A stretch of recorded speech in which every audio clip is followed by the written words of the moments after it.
Hi guys, I'm Princess Lilli, and this is Lilli's Reading Nook. This is part 6 of my series for World Read Out Loud Day, which is today if you guys did not know. I'm reading all of my great-grandmother's books. So this book is called Viola's Very Best Bad Day. So this book is a easy reader.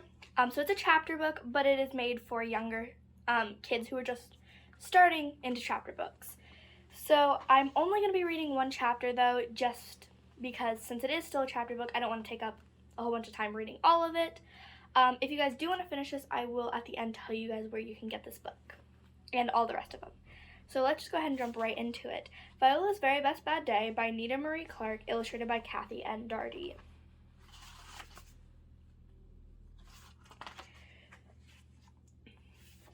Excuse me. Chapter 1. For Viola, it was a long, unhappy bus ride home. The empty seat beside her made her feel sad and alone. It had been a very bad day. Her friend Rosalie had said goodbye and moved away. Viola felt better when she got to her stop. To have her mom waiting meant a lot. She ran and gave her mom a hug while her little brother pretended to swallow a bug.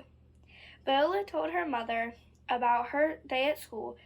Then she went into the house where it was cool.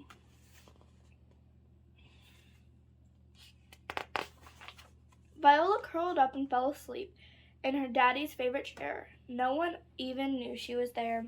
Viola was awakened by the sound of her dad's voice as he walked in the back door. Well, if there wasn't enough things to worry about, you can add one more.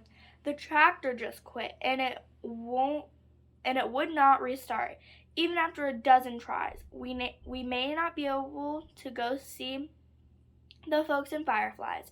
Depending on the cost of repairs that have to be made, our summer plans may have to be delayed. For a moment it was quiet. Then Viola heard her mother say, "Let's not panic until after you talk to the mechanic.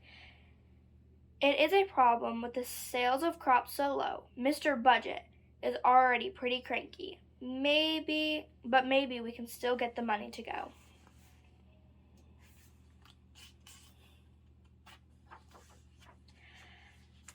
It was a conversation that Viola was not meant to hear. When her mom and dad finished, she wiped away a tear.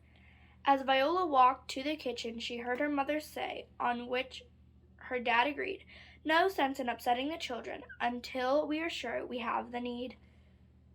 They were surprised to see Viola standing there with a sad look on her face. Not sure of what she had heard, silence filled the space. Her dad did not even wait a while.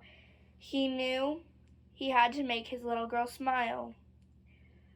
He took off his big red bandana, wiped away imaginary sweat from his brow, as he complained it had never been so hot in Montana as it is now. Then he did what he called his thing. He knelt to the ground in front of Viola and began to sing. "Oh, Viola Lynn, my sweet Viola Lynn, even her name is more lovely than the sound of the finest Stradivarius violin."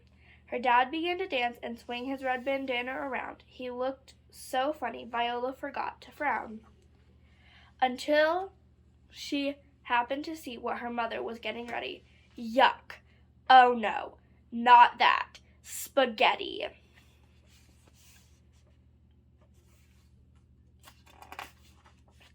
After dinner, as Viola helped clean up the dishes, as it was her nightly chore, Viola thought about mean old Mr. Budget. She had heard about him many times before.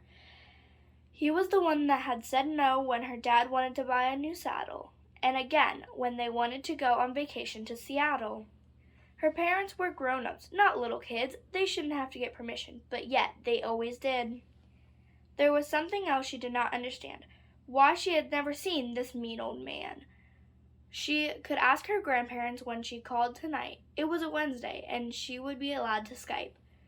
But they could not make connection. There had been a storm that blew down trees. Her grandparents were without phone and electricity. Viola was very grumpy as she crawled into bed. She did not even ask to read a book. She just wanted to go to sleep instead. In Montana, when you can't sleep, you count cattle, you don't count sheep. And this may sound really absurd, But by morning, Viola had counted an entire herd. So that is chapter 1 of this book, Viola's Very Best Bad Day. If you guys would like to finish reading this book or read any of our other books, you can find them at Amazon.com, BarnesandNoble.com, AneatRepublishing.biz, which is our website, and most other online retailers. That's all for now. I'll see you guys in the next one.